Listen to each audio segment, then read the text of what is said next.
Thank you Jesus.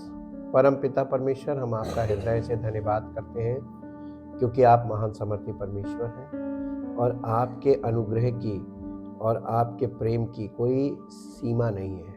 Unlimited प्यार करते हैं, अनलिमिटेड रूप से अनुग्रह करते हैं, क्योंकि आपकी ये इच्छा है कि प्रत्येक मनुष्य मन फिराकर आपके राज्य में आ सके, आपके राज्य का वारिस बने।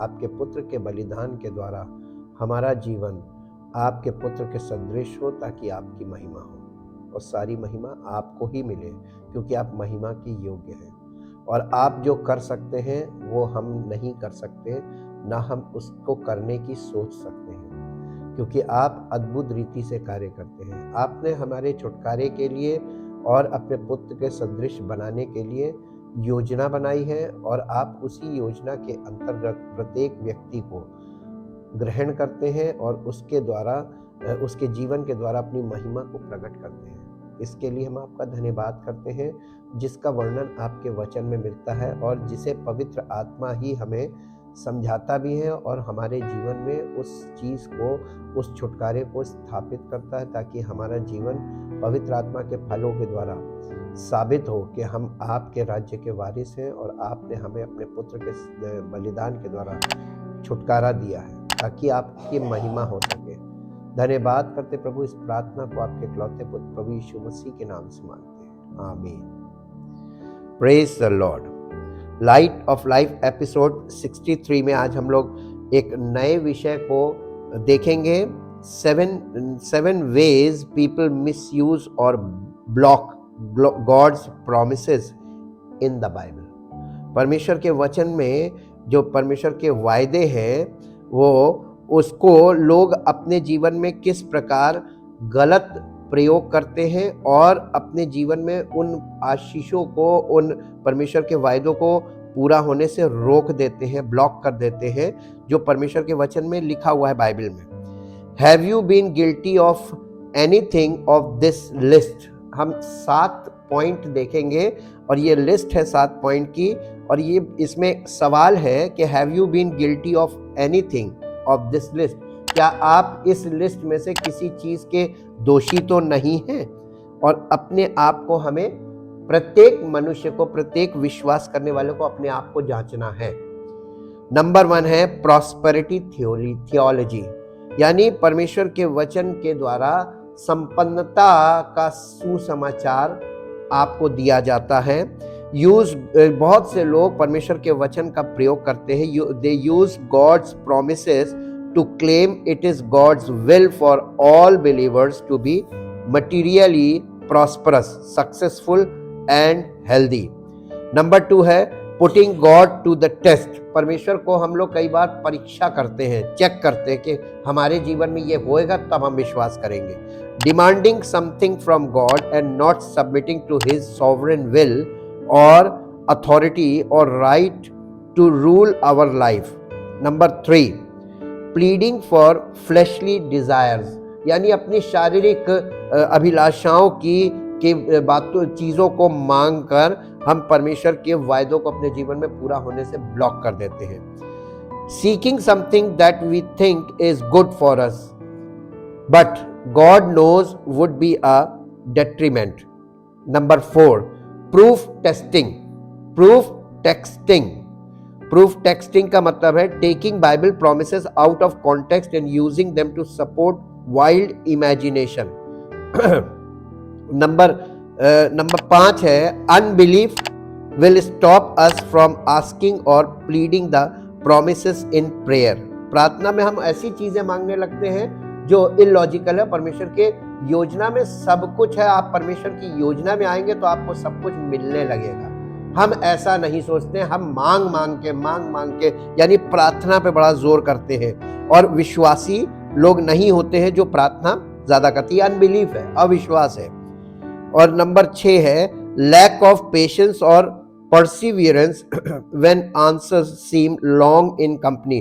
जब प्रार्थना का उत्तर नहीं आता है या लंबा समय लगता है, क्योंकि परमेश्वर अपनी योजना के तहत और अपने समय में काम करता है, तो जब हमारे पास धीरज नहीं होता है तो भी हम लोग बहुत जल्दी इधर उधर विकल्पों की तरफ भागने लगते हैं। 7वां पॉइंट है misclaiming the promise from not interpreting the scripture from not interpreting the scriptures accurately or discerning God's will for us accurately।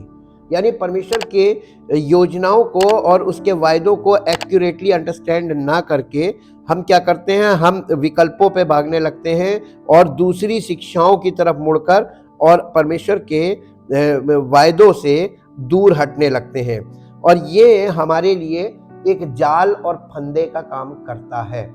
जब हमारे शारीरिक माता पिता भी, जब हम उनसे कुछ मांगते हैं, छोटी उम्र का बच्चा है और वो ऐसी चीजें मांग रहा है जो उसको नहीं देनी है, तो माता पिता क्या करते हैं? नहीं देना है तो नहीं देना, बल्कि पनिश करते हैं जिद करोगे तो। और जब उचित समय पे आता है और जो चीज उसके लिए सही होती है उसको उचित समय पर उचित तरीके से दी जाती है। ठीक वैसे ही परमेश्वर हमारे साथ डील करता है। लेकिन हम लोग परमेश्वर के साथ कैसे डील करते हैं? जैसे छोटे बच्चे, हम बड़े छोटे बच्चों को देखते हैं, वही आदत हम लोग भी वैसे ही करने लगते हैं। हम आपको इसको हिंदी में बताते, क्या आप इसकी हेडिंग है 7 तरीके से लोग बाइबल में परमेश्वर के वायदों का दुरुपयोग करते हैं या उन्हें रोकते हैं। ये इतना महत्वपूर्ण सब्जेक्ट है कि आप इस सब्जेक्ट को समझेंगे तो आपके विश्वास में एक प्योरिटी आएगी, शुद्धता आएगी। क्या आप इस सूची में से किसी के भी दोषी हैं? पहला है समृद्धि धर्मशास्त्र। परमेश्वर के वायदों का उपयोग ये दावा करने के लिए लोग करते हैं कि ये सभी विश्वासियों के लिए भौतिक रूप से समृद्ध, सफल और स्वस्थ होने की ईश्वर की इच्छा है। यानी परमेश्वर के वचन से वो आपको आशीषों की बातें बता रहे हैं और वो ये कह रहे हैं कि अगर आप विश्वास करेंगे तो आपको ये सब चीजें मिलने लगेंगी। ये प्रॉस्पेरिटी गॉस्पेल है, इस पर कभी बिलीव नहीं कीजिएगा। आप फंस जाएंगे और 70-80 साल तक आपको कुछ नहीं मिलेगा। मानव प्रयास से आप कुछ चीजें प्राप्त करेंगे और झूठी गवाही देंगे कि परमेश्वर ने हमें दिया। परमेश्वर ऐसे नहीं देता है, शारीरिक चीजें नहीं देता है। और शारीरिक चीजें आप लोन पे गाड़ी खरीद लाए और आप कह रहे हैं परमेश्वर ने दी। परमेश्वर आपको कोई चीज देगा, गिफ्ट कैसे दिया जाता है? पैसे लगते हैं, कर्जा करना पड़ता है। परमेश्वर तो वरदान देता है ना, गिफ्ट देता है। और परमेश्वर जब गिफ्ट देता है तो गिफ्ट हमेशा फ्री होता है। तो परमेश्वर ने वो चीज कहां से दी? आपने उसको विकल्प का इस्तेमाल किया और आपने खरीद ली लोन पे, और आप कह रहे हैं परमेश्वर ने आशीष दी। That is not a blessing. वो ब्लेसिंग नहीं है। ब्लेसिंग परमेश्वर की ओर से ऑटोमेटिकली मिलने वाली चीजें हैं जिसके लिए हम और आप प्रयास नहीं करते हैं। फिर दूसरा पॉइंट है परमेश्वर की परीक्षा लेना। ये बहुत इंपॉर्टेंट है। कई बार लोग आपको ऐसा प्रचार करेंगे कि आप उनके प्रचार को सुनकर परमेश्वर की परीक्षा करने लगेंगे। कैसे? परमेश्वर की परीक्षा लेना, परमेश्वर से कुछ मांगना और उसकी सर्वोच्च इच्छा या अधिकार या हमारे जीवन पर शासन करने के अधिकार के अधीन, परमेश्वर के अधीन नहीं हुए, अपना जीवन उसको समर्पित नहीं किया है और उससे मांग रहे हैं। और ये बताया जा रहा है, प्रचारक कह रहा है आप विश्वास करिए अभी आपको मिल जाएगा। तो हम परमेश्वर की परीक्षा कर रहे हैं कि नहीं कर रहे हैं? लालच है कि नहीं है? और ये हम लोगों से करवाया जाता है। ये झूठी शिक्षा के ऊपर आधारित पॉइंट्स हैं। तीसरा है शारीरिक शिक्षाओं के लिए प्रार्थना करना। शारीरिक इच्छाओं को, शारीरिक अभिलाषाओं को और इच्छाओं को पूरा करने के लिए प्रार्थना करना। किसी ऐसी चीज की खोज करना जो हमें लगता है कि हमारे लिए अच्छा है, लेकिन परमेश्वर जानता है कि ये हानि, इससे हमारी हानि होगी। वो चीज हमें नहीं देगा और आप जिद पकड़ लेंगे, प्रार्थना प्रार्थना प्रार्थना। फिर उसके बाद लगातार प्रार्थना के बाद अगर वो नहीं हो रहा है तो फिर उसका फास्टिंग प्रेयर शुरू हो जाएगी, फिर उसके बाद होल नाइट प्रेयर शुरू हो जाएगी। आप जिद कर रहे हैं। परमेश्वर से किसी चीज को मांगने का प्रयास ना करें, प्राप्त करने का प्रयास ना करें। परमेश्वर आपके लिए जो चीजें सही हैं, आवश्यक हैं, वो आपको ऑटोमेटिक, यीशु मसीह ने क्या कहा था? पहले उसके राज्य और धार्मिकता की, तब तुम्हें सब चीजें अपने आप मिलती जाएंगी। प्रयास करने को बोला था, प्रार्थना करने को बोला था। फिर क्या कहा था? तुम अपना जीवन उसको समर्पित करो ना। परमेश्वर में जितना तुम आगे बढ़ोगे स्पिरिचुअल लाइफ में, जितना तुम प्योरिटी में, विश्वास की शुद्धता में आगे बढ़ोगे, परमेश्वर के गुणों से भरने लगोगे, तुम्हारे लिए सब चीजें ऑटोमेटिकली होने लगेंगी। और ये एक अद्भुत चीज है, ये एक अद्भुत अनुभव है। जो इसमें से गुजरता है वही इसकी गवाही दे सकता है। चौथा पॉइंट है proof texting.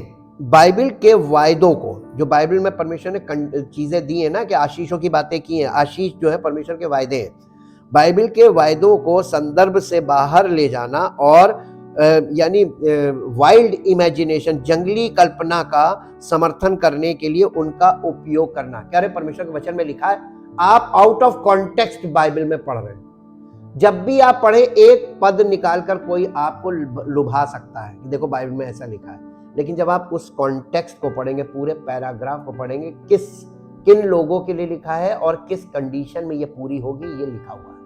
Out of context का मतलब आपने संदर्भ में से मुद्दे की बात निकाल ली, आशीष की बात, और उसको प्रचार कर दिया और लोग उसके लुभा लिया लोगों को। आपके यहाँ भीड़ लगी रहेगी। इस तरीके के प्रचारकों के यहाँ बहुत भीड़ होती है, बहुत भीड़। उसके बाद 5वां पॉइंट है अविश्वास हमें प्रार्थना में प्रतिज्ञाएं मांगने या याचना करने से रोकेगा। हम विश्वास में नहीं है, हम प्रभु को समर्पित जीवन नहीं हमारा। हमारे जीवन में पवित्र आत्मा काम करता है, क्या चीज नहीं करनी है इस पर काम करता है। और जब वो चीजें जो हमारे जीवन में नहीं होनी चाहिए, वो चीजें हमारे जीवन से हम अलग करते हैं, तब हम परमेश्वर में बढ़ते हैं और तब परमेश्वर की ओर से हमें कुछ मिलना शुरू होता है। ये फिर छठा है उत्तर आने में देर लगने पर धैर्य या दृढ़ता का अभाव। हमारे जीवन में परमेश्वर अपने समय में और अपने तरीके से हमें चीजें देता है, चाहे वो कितनी बड़ी क्यों ना हो। परमेश्वर अपने समय में देगा और अपने तरीके से देगा, और हम हमें जब नहीं मिलती है और लंबा समय जब देरी लगने लगती है, तो हमारे विश्वास में डगमगाने लगता है, फिर हम विकल्पों पे भागने लगते हैं, फिर हम दिमाग चलाने लगते हैं, ये कर लेंगे, और बहुत तेज दिमाग चलता है। 7वां पॉइंट है शास्त्रों की सही व्याख्या, यानी परमेश्वर के वचन पद जो वर्सेस हैं, शास्त्रों का मतलब वर्सेस की सही व्याख्या ना करने या हमारे परमेश्वर की इच्छा को सही समझने के वायदे को गलत साबित करना। और ये सारे पॉइंट हमारे जीवन में परमेश्वर के उस योजना को जो उसने हमारे और आपके लिए बनाई है, उस योजना को आप और हम समझ नहीं पाते हैं, और हम लोग तरह तरह से परमेश्वर के वचन के विरुद्ध में काम करने लगते हैं। और इसलिए मैं चाहता हूं कि कुछ पद आप इसके संदर्भ में पढ़ लीजिए, ताकि मेरे साथ एक पद पढ़िए, आपको मिलेगा प्रकाशित वाक्य की पुस्तक, उसका 2 अध्याय और उसका 14 और 15 पद पढ़ दीजिए। प्रकाशित वाक्य की पुस्तक, उसका 2 अध्याय। पर मुझे, यहाँ पे एक कलीसिया है और उस कलीसिया को प्रभु यीशु मसीह चिट्ठी लिख रहे हैं और कह रहे, पर मुझे तेरे विरुद्ध, यानी कलीसिया के विरुद्ध कुछ बातें कहनी है, क्योंकि तेरे यहाँ, यानी तेरी इस कलीसिया में कुछ लोग कलीसिया में ऐसे हैं जो बिलाम की शिक्षा को मानते हैं,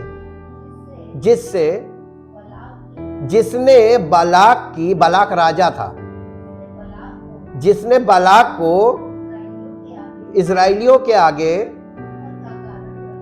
ठोकर का कारण रखना सिखाया था कि वे मूर्तियों पर चढ़ाई गई वस्तुएं खाएं और व्यभिचार करें। वैसे ही तेरे, यानी इस कलीसिया में तेरे यहां कुछ ऐसे हैं जो निकुलइयों की शिक्षा को मानते हैं।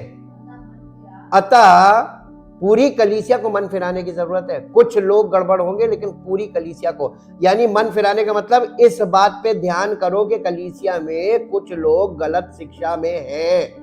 ये इसलिए क्योंकि उसको उनको सच्चाई नहीं बताई जा रही है, परमेश्वर का शुद्ध वचन परमेश्वर की आत्मा के द्वारा नहीं मिल रहा है, आत्मा का प्रकाश नहीं है, और इसलिए गलत शिक्षा में है लोग। और प्रभु यीशु मसीह सब लोगों की आशीषें रुकी रहेंगी। कुछ लोगों का परिवार में एक व्यक्ति गलत होगा, पूरे परिवार की आशीष ब्लॉक हो जाएगी, नहीं मिलेगी जब तक वो व्यक्ति नहीं सही हो जाएगा।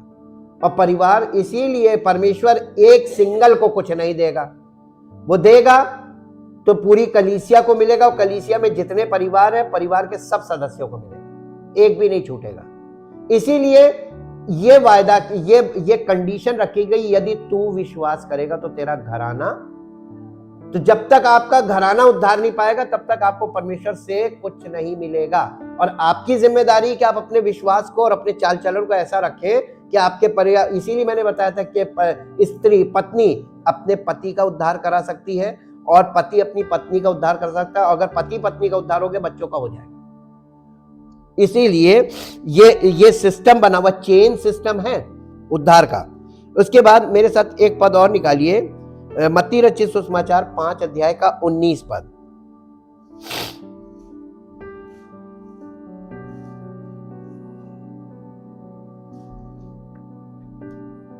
मत्ती रचित, इसलिए जो कोई, प्रभु यीशु मसीह ने जितनी भी आज्ञाएं दी और पिता ने जो आज्ञाएं दी है, इन छोटी में से छोटी भी आज्ञाओं में से किसी एक आज्ञा को तोड़े, पहले खुद तोड़े और वो व्यक्ति सेवक बन जाए और दूसरों को भी वैसे ही सिखा रहा, खुद तोड़ रहा, दूसरों से भी तोड़वा रहा, वो स्वर्ग के राज्य में सबसे छोटा कहलाएगा। परंतु जो कोई उन आज्ञाओं का, पहले सेवा से पहले हमें क्या करना है? आज्ञाओं का पालन खुद करना है। और जो कोई उन आज्ञाओं का, छोटी से छोटी आज्ञा का पालन करेगा और वैसा ही उन्हें सिखाएगा, वही स्वर्ग के राज्य में महान कहलाएगा। महान बनने के लिए भीड़ नहीं चाहिए, और महान बनने के लिए आपको नेम फेम मनी में लोग सोच रहे हैं महान बन जाएंगे, नहीं बनेंगे। परमेश्वर नहीं बनने देगा, सबको जीरो पे खड़ा कर देगा। महान वही बनेगा जो परमेश्वर के वचन को एग्जैक्टली मानेगा खुद और वैसा ही सिखाएगा। दूसरा थिस्सलुनीकियों उसका 2 अध्याय उसका 1 2 पद पढ़िए। ये हे भाइयों, अब हम अपने प्रभु यीशु मसीह के आने और उसके पास अपने इकट्ठे होने के विषय में तुमसे विनती करते हैं कि किसी आत्मा या वचन या पत्री के द्वारा,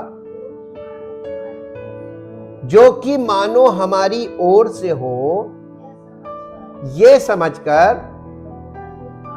कि प्रभु का दिन आ पहुंचा है, तुम्हारा मन अचानक अस्थिर ना हो जाए और ना तुम घबराओ, किसी रीति से किसी के धोखे में ना आना, किसी के भी धोखे में ना आना, क्योंकि वो दिन तब तक नहीं आएगा जब तक सच्चाई के मार्ग को लोग त्यागने ना लगे।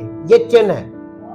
और वो पाप का पुरुष जो लोगों से गलत शिक्षा के द्वारा लोगों से गलत करवा रहा है, जब तक वो व्यक्ति, पाप पुरुष, एंटी क्राइस्ट की बात की, जब तक वो प्रकट ना हो जाए, अर्थात विनाश का पुत्र प्रकट ना हो, तब तक वो दिन नहीं आएगा। यीशु मसीह का आना उससे पहले नहीं है। इसलिए आपके पास अभी थोड़ा सा आपको टाइम मिल गया है, स्पेस मिला है, तो अपने आप को करेक्ट कर लो। ये हमारे लिए बहुत अच्छी बात लिखी हुई है। इसी के साथ साथ मरकुस रचित सुसमाचार 7 अध्याय का 7 पद पढ़िए। मरकुस रचित सुसमाचार 7 अध्याय उसका 7 पद, यहां इस प्रकार से लिखा हुआ है। यीशु मसीह कहने लगा और ये व्यर्थ मेरी उपासना करते हैं। आज यीशु मसीह की उपासना बहुत ज्यादा लोग कर रहे हैं, कलीसियाओं की कमी नहीं है। ये व्यर्थ मेरी उपासना करते, क्यों कह रहा है कि ये व्यर्थ मेरी उपासना करते हैं? क्योंकि ये लोग मनुष्यों की आज्ञाओं को धर्मोपदेश यानी इसको परमेश्वर के वचन के रूप में लोगों को सिखाते हैं। और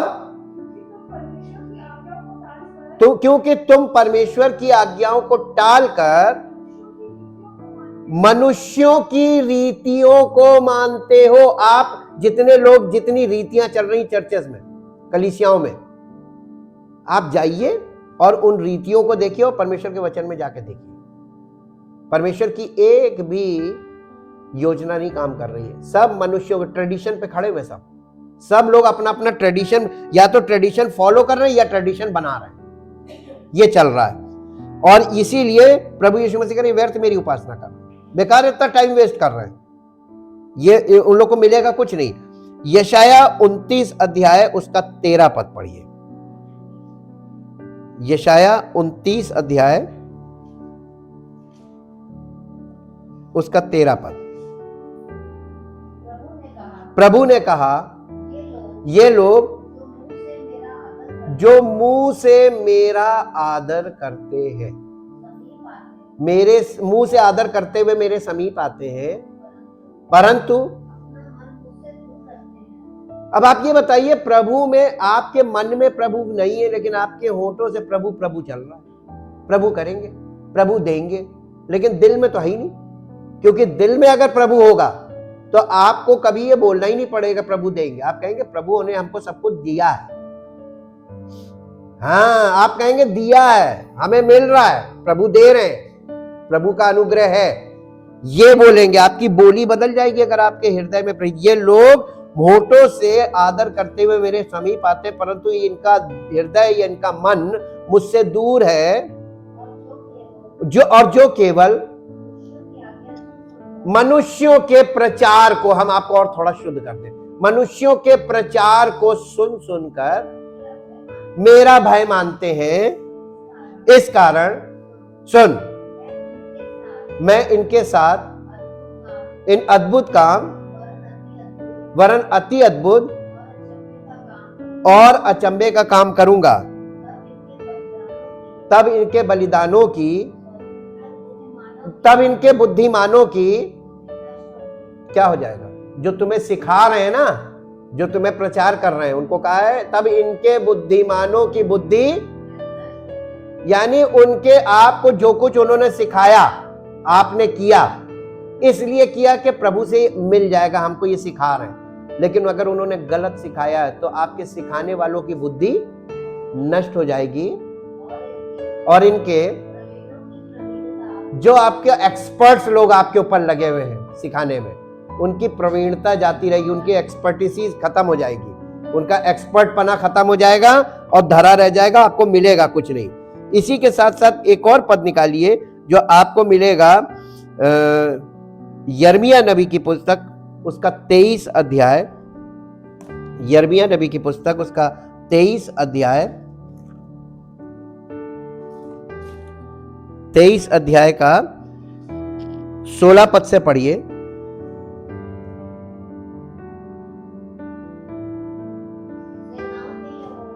सेनाओं के यहोवा ने तुमसे यूं कहा है, इन भविष्यवक्ताओं की बातों की ओर जो तुमसे भविष्यवाणी करते या प्रचार करते हैं, कान मत लगाओ, क्योंकि ये तुमको क्या सिखाते हैं? व्यर्थ बातें सिखाते हैं। ये मैं नहीं बोल रहा हूं, ये परमेश्वर के वचन में है। और ये मालूम है, ऐसे लोग जो ऐसे प्रचारक होते हैं वो आपको सबसे पहले अपनी गवाही बताएंगे कि मुझे प्रभु ने दर्शन दिया, मैंने प्रभु का दर्शन पाया। ये दर्शन का दावा करके यहोवा के मुख की नहीं, अपने ही मन की बातें कहते हैं। जो लोग अब देखिए वही बात आ गई, भी पॉइंट्स में आया था ना, जो लोग मेरा तिरस्कार करते, जो परमेश्वर को नहीं जानते और परमेश्वर को ग्रहण नहीं करते, उन लोगों से ये कहते हैं, उनसे ये झूठे प्रचारक जो होते हैं ये कहते हैं, सदा कहते रहते हैं कि यहोवा कहता है। किससे कहते हैं? बॉर्न अगेन नहीं हुए लोगों ने यीशु मसीह को ग्रहण नहीं किया, उनसे ये जाके कह देते हैं। वो लोग आते हैं तो उनसे कहते हैं तुम्हारा कल्याण होगा। और जितने लोग, हाँ, जितने अपनी मर्जी पर अपनी जिद में है कि हम तो भैया जैसे वैसे ही रहेंगे, आप प्रार्थना करो मेरे जीवन में प्रभु ये चीज दे दे, उनसे ये कहते हैं तुम पर कोई विपत्ति नहीं आएगी। क्लेम कर रहे हैं ना, क्लेम कर रहे हैं ना, परमेश्वर के वायदों से आपको दूर करने के लिए झूठे क्लेम किए जाएंगे, और ये झूठे प्रचारक झूठे क्लेम के साथ आपके पास आते हैं। जी, भला कौन यहोवा की गुप्त सभा, यानी इसका मतलब यहोवा का मतलब है पवित्र आत्मा। कौन है जो पवित्र आत्मा की गुप्त सभा में खड़ा होकर उसका वचन सुनने और समझने पाया है? बिना बॉर्न अगेन के ये पॉसिबल नहीं है। या किसने ध्यान देकर मेरा वचन सुना है? ये देखो, यहोवा की जलजलाहट का प्रचंड बवंडर और आंधी चलने लगी है, और उसका झोंका और दुष्टों के सिर पर जोर से लगेगा। ये पहले से परमेश्वर का वचन बता रहा, बी अवेयर। बहुत तगड़ा, एक बहुत भयानक परमेश्वर तुमको झटका मारेगा, गलत करना बंद कर दो। जब तुम उस योग्य नहीं हो वो चीज मत करो। परमेश्वर भस्म करने वाली आग है, आग से मत खेलो। कहने का मतलब ये है, ये टीचिंग्स हैं जो भविष्यवाणी में। इसी के साथ साथ अब एक पद और निकालिए जो आपको मिलेगा, तीतुस की पत्री उसका पहला अध्याय, तीतुस की पत्री उसका पहला अध्याय 10 और 11 पद पढ़ दीजिए। तीतुस की पत्री 10 पहला, क्योंकि बहुत से लोग निरंकुश, बकवादी और धोखा देने वाले हैं, विशेष करके खतना वालों में से। इनका मुंह बंद करना चाहिए। ये लोग नीच कमाई के लिए अनुचित बातें सिखाकर घर को बिगाड़ देते हैं। आप जब झूठी शिक्षा में होंगे ना, आपके घर में तितर बितर होगा, आपके साथ पूरा परिवार कभी भी सहमत नहीं होगा, क्योंकि प्रभु का आत्मा काम नहीं कर रहा है, वहां पे दूसरी आत्मा काम कर रही है। तो आप केवल अकेले रहेंगे। वो गलत शिक्षा में आज जितने लोग जुड़े हैं उनके घर में वो अकेले ही हैं, उनके साथ पूरा परिवार कभी नहीं होगा। ये नोटिस कर लीजिएगा। जब आप सही जगह होंगे आपका पूरा परिवार एक होने लगेगा, और जहां आप गलत शिक्षा में होंगे आपका परिवार अलग अलग होगा, क्योंकि उन्हीं में से एक जन ने, जो उन्हीं का भविष्यवक्ता है, कहा है क्रेती, हाँ, क्रेती लोग सदा झूठे, दुष्ट पशु और आलसी पेटू होते। ये पौलुस पत्री को लिख रहा है तीतुस को। तीतुस भी उसका चेला था, सेवक था। उसको ये चीजें लिख के वो बता रहा है और सिखा रहा है, और इसीलिए ये बातें हमारी शिक्षा के लिए लिखी गई हैं, और ये हमें मिली है ताकि हमको इस बात से शिक्षा मिले। इसी के साथ साथ पहला तीमुथियुस 6 अध्याय 20 और 21 पद पढ़ दीजिए। पहला तीमुथियुस 6 अध्याय उसका 20 और 21 पद।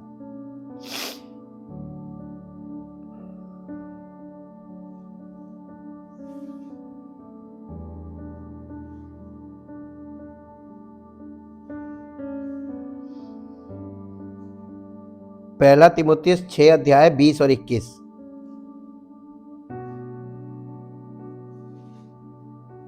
नहीं मिला? पहला तीमुथियुस 6 अध्याय, उन्हीं में से उन्हीं में से हिमेनियस और सिकंदर हैं, जिन्हें मैंने शैतान को। इसका मतलब पौलुस जब सेवकाई कर रहा था, ढेर सारे लोग जो गलत शिक्षा वाले थे, कहीं कहीं उसने नाम भी लिए हैं, और उनके लिए बता रहा है कि उनको मैंने शैतान को सौंप दिया है ताकि वे निंदा करना। यानी जब परमेश्वर किसी को करेक्ट करना मांगता तो उसको किसके हवाले कर देता? हाँ जी। अब से सबसे पहले ये आग्रह करता हूं कि विनती और प्रार्थना और निवेदन और धन्यवाद सब मनुष्यों के लिए किए जाएं, राजाओं और सब ऊंचे पद वालों के निमित्त, कि हम नहीं, ये कहां पढ़नी? 20 और 21 पढ़ना है।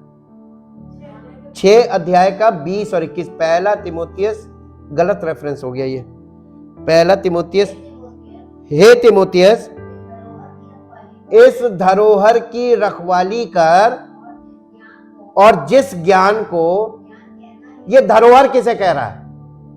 ट्रू गॉस्पल नहीं, true gospel, doctrine, true doctrine, doctrine of God, परमेश्वर की शिक्षा का सिद्धांत, उसको कह रहा है ये धरोहर है, इसकी रखवाली करो जी।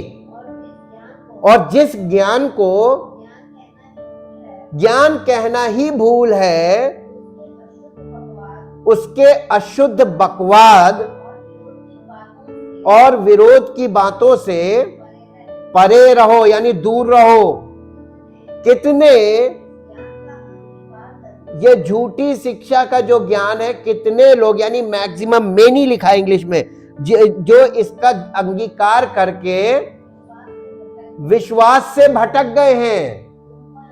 तुम पर अनुग्रह होता रहे।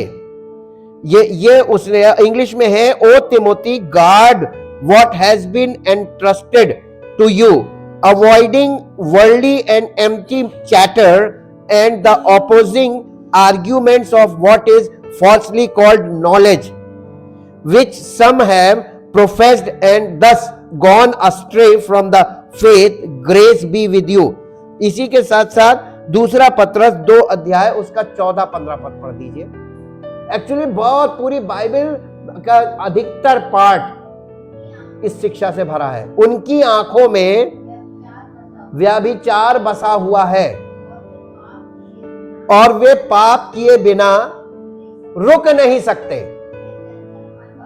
वे, ये झूठी शिक्षा वालों के लिए लिखा, वे मतलब झूठी शिक्षा देने वाले। वे क्या करते हैं? कल मैंने आपको बताया ना, चंचल मन वालों को, जो फ्लक्चुएटेड माइंड होते हैं, जो संतुष्ट कभी ना हुए हैं ना कभी होंगे, असंतुष्ट लोग होते हैं। हर कलीसिया में, हर परिवार में ऐसे लोग हैं। वो ऐसे लोगों को ढूंढते हैं और उन्हें मिल भी जाते हैं, क्योंकि हैं जी, फुसला लेते हैं। कैसे फुसलाते हैं? उनके मन को लोभ करने का अभ्यास हो गया, उनकी आदत पड़ी हुई है। उनको कोई थोड़ा सा बता दे कि आओ तुम्हारा यहाँ पे मिलेगा, चर्च में खुद भी आएंगे, 10 कॉल लेके आएंगे जी।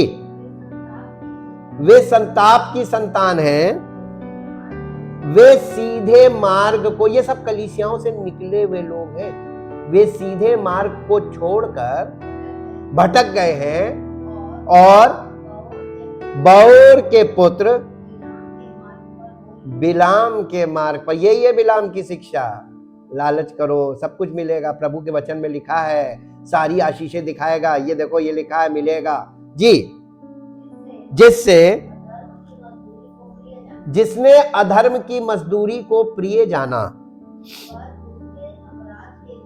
पर उसके अपराध के विषय में उल्हाना दिया गया, यहां तक कि अबोल गधी ने मनुष्य की बोली से उस भविष्यवक्ता को, किसने रोका? गधी ने किसको रोका? भविष्यवक्ता को। और गिफ्टेड था, एक गिफ्टेड आदमी जिसके पास परमेश्वर का वरदान था और बड़ा महत्वपूर्ण, जिसको तू आशीष देगा उसे आशीष मिलेगी, जिसे तू श्राप देगा उसे श्राप मिलेगा। पावरफुल ब्लेसिंग थी, पावर थी उसके पास, और उस पावर को परमेश्वर ने सीज कर दिया। और एक गधी जिस पर वो सवार होकर चलता था, उस गधी ने जो मनुष्य की बोली में उसको उसके बावलेपन से रोका, भविष्यवक्ता को। ये परमेश्वर के वचन में इसलिए है ताकि हम लोगों को ये शिक्षा मिले कि तुमको भी गधी बोलेगी, इंसान की तो सुनोगे नहीं, जब गधी बोलेगी तब सुनोगे। परमेश्वर जिसने सब कुछ बनाया ना, वो गधी से भी तुमको डांट खिलवा देगा। हमें तो यही समझ में आया, उस गधी ने उसे डांट दिया। परमेश्वर कुछ भी कहीं से भी आपको डांट खिलवाएगा और रोकेगा, इसको रोक दिया था इसके बावलेपन से। इसी तरीके से दूसरा पत्रस उसका 2 अध्याय का 2 पद, बहुत से उनके समान लुचपन करेंगे जिनके कारण सत्य के मार्ग की निंदा की जाएगी। अब वो हो रही है, शुरू हो गई है बहुत तगड़ी, सत्य के मार्ग की निंदा की जाएगी।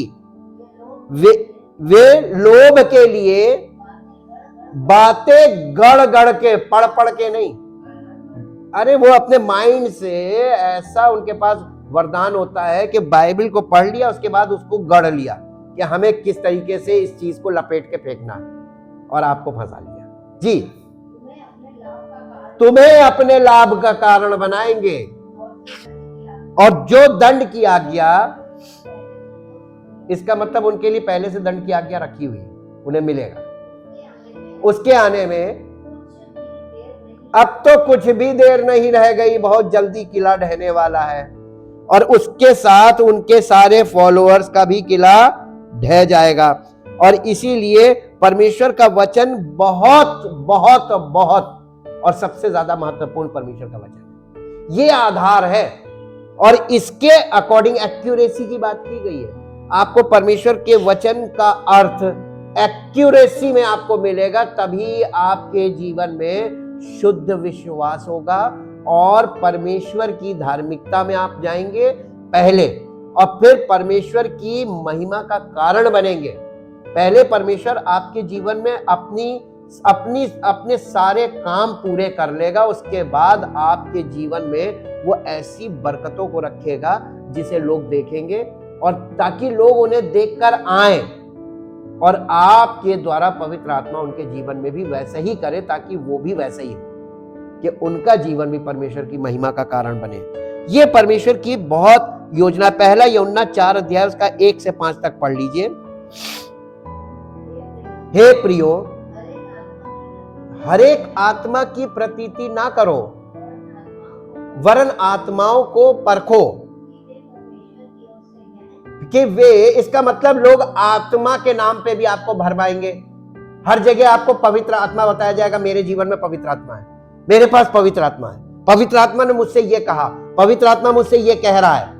इसीलिए यहां पर लिखा हर एक आत्मा का विश्वास न करो, यानी हर व्यक्ति जो आपसे ये कह रहा है कि पवित्र आत्मा मुझसे ये कह रहा है, पवित्र आत्मा मुझे ये बता रहा है, ऐसा कह के प्रचार कर रहा है और आपको गाइड कर रहा है, तो आप उसकी प्रतीति मत करना, विश्वास मत करना। मालूम क्यों? पहले परखो कि वो परमेश्वर का आत्मा है या कि नहीं, क्योंकि बहुत से, कितने, संख्या किसकी ज्यादा है? झूठे भविष्यवक्ताओं की संख्या बहुत ज्यादा है। बहुत से झूठे भविष्यवक्ता जगत में निकल खड़े हुए हैं। परमेश्वर का आत्मा तुम इस रीति से पहचान सकते हो, जो आत्मा ये मान लेती है कि यीशु मसीह शरीर में होकर आया है, वो परमेश्वर की ओर से है, और जो आत्मा यीशु को नहीं मानती वो परमेश्वर की ओर से नहीं, वही तो मसीह के विरोधी की आत्मा है, जिसकी चर्चा तुम सुन चुके हो। हमने भी आपको बहुत डिटेल में ये चीज बताई है और आप इससे अनजान नहीं है। 1 तीमुथियुस 4 अध्याय और उसका पहला और दूसरा पद पढ़ेंगे। पहला तीमुथियुस 4 अध्याय पहला दूसरा पद। परंतु आत्मा यानी पवित्र आत्मा स्पष्टता से कहता है कि आने वाले, यानी आज की बात कर रहा है, कि आने वाले समयों में यानी आज कितने लोग, ज्यादा से ज्यादा ज्यादातर लोग भरमाने वाली आत्माओं और दुष्ट आत्माओं की आत्मा ही काम कर रही वहां भी। आपको परखना है। अगर आप सच्चे विश्वासी हैं तभी परख पाएंगे। अगर आप वचन से पूरी तरीके से, अच्छी तरीके से आप अंडरस्टैंडिंग है वचन की, तभी आप परख पाएंगे। और लिखा है कि वो आत्माओं, दुष्ट आत्माओं की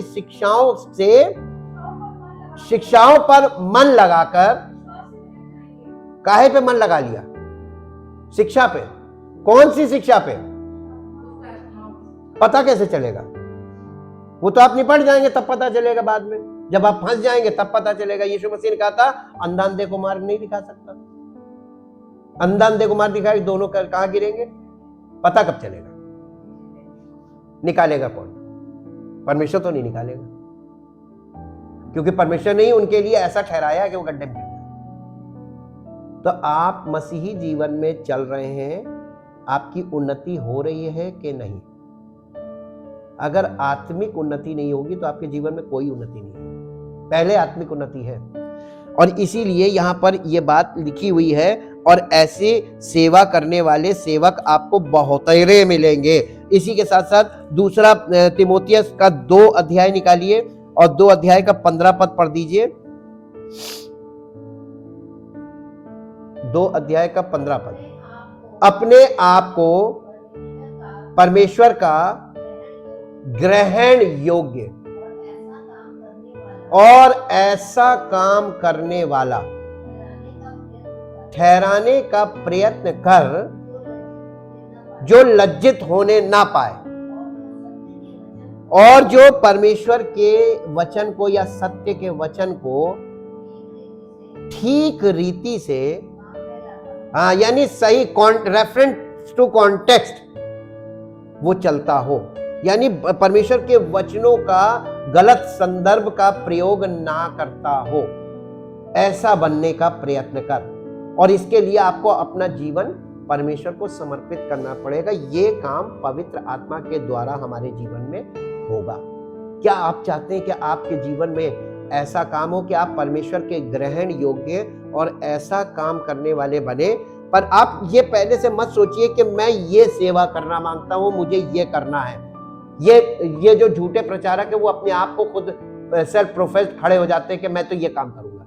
लेकिन सच्चाई में परमेश्वर के वचन को अगर आप देखें तो परमेश्वर आपको एक पद पे नहीं खड़ा करता है, आपको कोई पद नहीं देगा। परमेश्वर आपसे कुछ भी करवा सकता है। इसीलिए लिखा है कि परमेश्वर का जन सिद्ध बने, और परमेश्वर की किसी भी काम के लिए, परमेश्वर के हर काम के लिए वो तैयार है। आपको ऐसा बनना है कि परमेश्वर हमसे जो चाहे वो करवाए।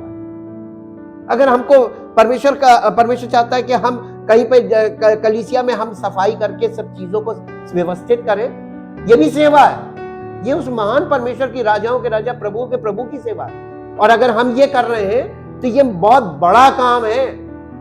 हम इसे छोटा सा सोचते हैं। सब लोग सोचते हैं हम खड़े होकर प्रचार करें। ऐसे नहीं। प्रचार तो तुम्हारी जिंदगी से होने लगेगा जब तुम कोई भी काम करोगे। प्रभु के लिए तुम्हें कुछ भी करना पड़ सकता है।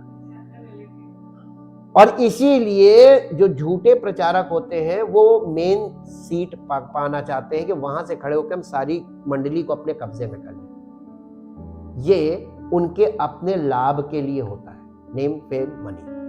लेकिन परमेश्वर के जो सच्चे सेवक होते हैं वो लोगों को सच्चाई के अलावा और कुछ नहीं बताते। उन्हें हर गलत चीज के बारे में पूरी जानकारी देते हैं। गलत से बचना भी है और गलत की पूरी जानकारी लोगों को दो, ताकि लोग हर चीज को परखना सीखें। और अगर अपने बच्चों से हम सिर्फ अच्छी अच्छी मीठी मीठी बातें करें और उनको नेगेटिव्स को ना क्लियर करें, तो बच्चे कभी भी संसार में पनप नहीं पाएंगे। वो हमेशा कहीं ना कहीं शिकार बन जाएंगे। परमेश्वर अपने बच्चों को इतना मजबूत करता है कि सारा जो किंगडम ऑफ डार्कनेस है, शैतान है और शैतान की योजनाएं हैं, शैतान के सारे वो कारनामे हैं, वो सारी चीजों को वचन में अपने खोल खोल के बताता है, ताकि हम परमेश्वर के संतान बने और हमारा जीवन सिद्ध हो कि हम वाकई में परमेश्वर की संतान हैं।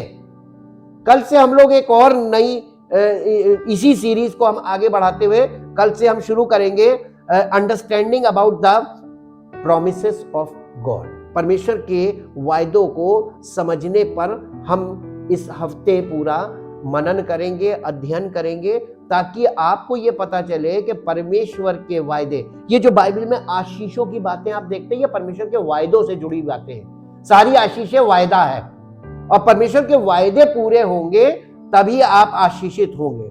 और अगर वायदा ही नहीं पूरा होगा तो वायदा क्यों नहीं पूरा होता है, उस पॉइंट पर हम अध्ययन और मनन करेंगे, ताकि हम ये सीखें कहां से हमसे, किस बात में हमसे चूक हो रही है, हमारे स्वभाव में अभी क्या कमी है, हमारे व्यवहार में कहां अभी कमी है। हम अपने आप को पूरी तरीके से परखें, ताकि हम अपने आप को जांचना और परखना सीख सकें, ताकि परमेश्वर की आशीषों के प्राप्त करके सिद्ध बने और परमेश्वर की महिमा का कारण हो। परमपिता परमेश्वर, हम हृदय से आपका धन्यवाद करते हैं आपके पवित्र वचनों के लिए। हाँ प्रभु, ये वचन हमारी आंखें खोलते हैं, ये हमें बुद्धिमानी देते हैं, हमें हमारे शत्रु से अधिक बुद्धिमान बनाते। दाऊद ने बिल्कुल सही लिखा है कि तेरा वचन हमें हमारे शत्रुओं से अधिक बुद्धिमान बना देता है। हाँ पिता परमेश्वर, जितने लोग आपके वचन से भरे होते हैं उनकी बुद्धि तीव्र होती है, उनके पास परखने वाली आत्मा होती है, वो हर चीज को, हर व्यक्ति को, हर परिस्थिति को परख लेते हैं। हम आपका धन्यवाद करते हैं। चाहते पिता परमेश्वर, कलीसिया के सब लोग, निर्बल से निर्बल व्यक्ति परमेश्वर के वचन के द्वारा जोरावर बने, ताकि आपकी महिमा हो और सारी महिमा आपको मिले। इस प्रार्थना को आपके इकलौते पुत्र प्रभु यीशु मसीह के नाम से मांगते हैं, आमीन। Praise the Lord. परमेश्वर आपको आशीष दे।